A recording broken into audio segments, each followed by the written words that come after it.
Hi there! Do you like arguing? Do you like proving that you're right about nearly pointless things? Do you like storytelling and making stuff up? Then maybe Rhetorical Oracle is the game you've always wanted. Today, I'm going to show you the basics of the game so that you too can become a true Rhetorical Oracle.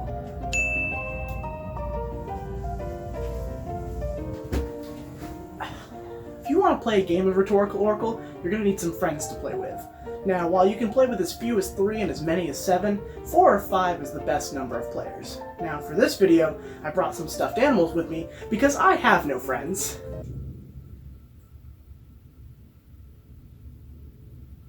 Step 1. Setup.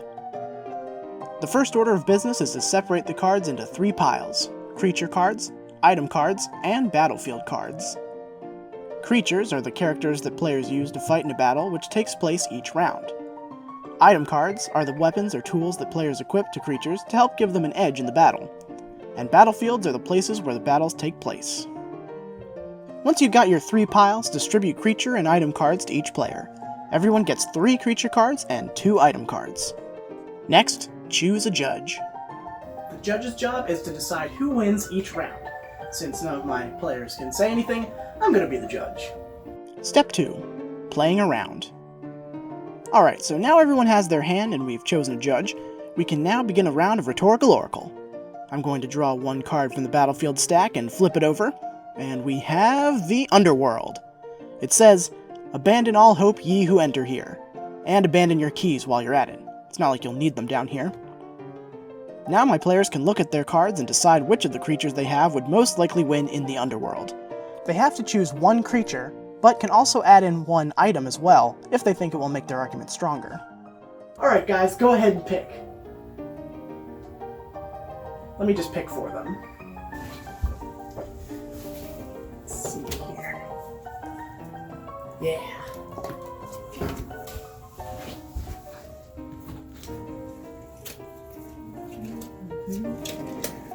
Yeah.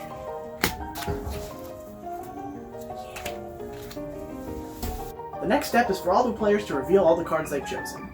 So, Charmander chose the Demon, Miss Cow chose the Harpy, and Bartholomew chose the Sorcerer equipped with the Magic Wand.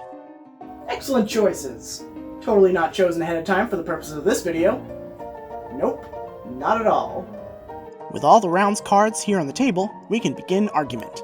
This is the most exciting part of Rhetorical Oracle, because it's totally up to the players to decide what their arguments should be.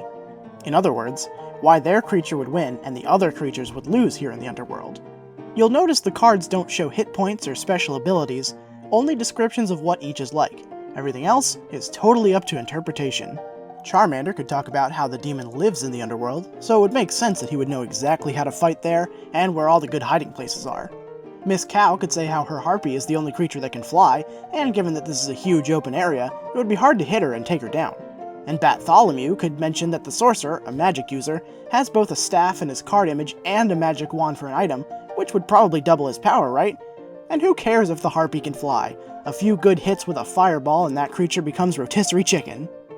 While my stuffed animal friends here are making their arguments, it's important for me as the judge to try and decide who's going to win the battle and how, and also listen to everything they have to say.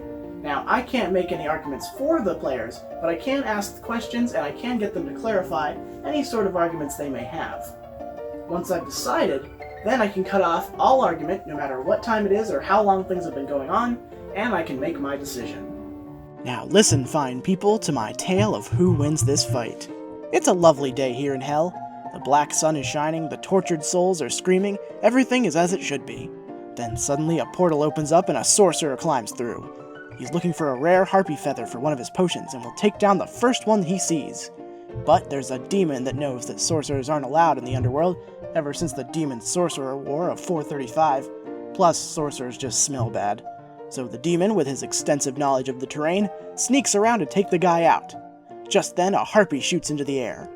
The sorcerer uses his magic wand to blast the harpy right out of the sky and she goes falling to the ground dead. The sorcerer, triumphant, plucks a handful of feathers from her wings and is ready to start some crazy experiments. But he was too distracted to see the demon come up from behind and snap his neck, killing him instantly.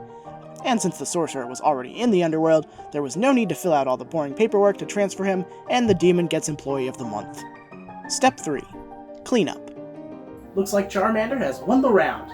Good job, buddy. Now, as proof of your win, you get to keep this card with you, and I must transfer my title of Judge to the player on my left, which is Miss Cow. Ooh, now this is interesting. Miss Cow pulled one of the 5 Vortex cards in the battlefield deck. When you see one of these cards, it means that the rules for the round are going to change. This card is called Press Your Luck, and it means that everybody has to choose one new creature card and one new item card, and they have to use those cards for their argument no matter what. Now we just pull another battlefield card to see where this round will take place. Ah, the Valley Village. Nice. It makes things a little more interesting and challenging. So as a reward for winning a Vortex round, you win both the Vortex card and the battlefield card at once. Now, we can continue playing Rhetorical Oracle for as long as we want to, and as many rounds as we want to, but the player who has the most cards by the end of the game is the winner. So that's how you play Rhetorical Oracle. Hopefully this video has showed you the basics so you can round up some friends and play it for yourself. The game is available on Kickstarter for $22 in its physical form, or $10 in its print and play form. As for me, I'm gonna go and play with my stuffed animal friends again. Something tells me that old Bartholomew is throwing the game in Charmander's favor. Mom always told me not to trust stuffed animals. They're a tricky bunch.